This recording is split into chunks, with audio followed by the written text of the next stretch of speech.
Alam mo ba, you can worship God without lifting your hands? Sabi dito, at huwag nating kalimutan ang paggawa ng mabuti at pagtulong sa iba. Dahil ang ganitong uri ng handog ay kalugod-lugod sa Diyos. Yung iba kasi akala, ang worship nangyayari lang kapag nakanta tayo habang naiyak, or kung gaano ka-active sa church, or kung gaano ka kagaling magsalita tungkol sa Bible, or kung gaano ka kagaling kumanta. Pero, alam niyo ba, hindi lahat ng kumakanta ay sumasamba. Sabi dito, lahat ng nagmamahal sa mabuting gawa, yun ang tunay na pagsamba. Yun ang kalugod-lugod sa Diyos. Hindi dahil sa laki ng binigay niya, kundi dahil sa puso na handang magbitaw. Diba? Generous heart. Ito yung araw-araw na pamumuhay natin ng pag-ibig, kabutihan at pagbabahagi natin sa kapwa natin. And in the past months po, ang Panginoon nag-open ng doors and opportunities for me to share the gospel sa malalayong lugar. At after ko i-share yung gospel, gusto ko po talaga nabibigyan sila ng Bible. Kasi yun ang pinaka-importante. Doon nila mas makikilala ang Diyos at magkakaroon ng relasyon sa Diyos. At yun ang magiging gabay nila sa araw-araw nilang pamumuhay. And I believe, ang Bible po ang pinakamagandang regalo na pwede mong ibigay sa isang tao. Kaya ngayong February 9 po, nag-open na naman ng opportunity ang Panginoon para makapag-share tayo ng gospel sa isang remote area sa Tanay Rizal. Medyo malayo po siya, bandang Quezon na, tinignan ko po, 4 hours yung biyahe. So sa February 9, maaga po kami aalis.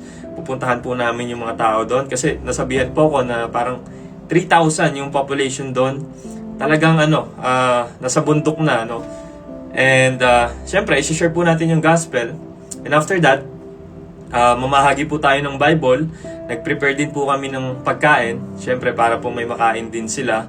But kung makakapunta po yung 3,000 na yun, kulang pa po yung Bible na meron kami. So if you want to support this mission, this ministry, just PM me po sa page or yung personal account ko na King Reyes. We are coordinating na rin sa kagawad na nandoon. Sabi namin, gusto namin makapunta lahat kung posible.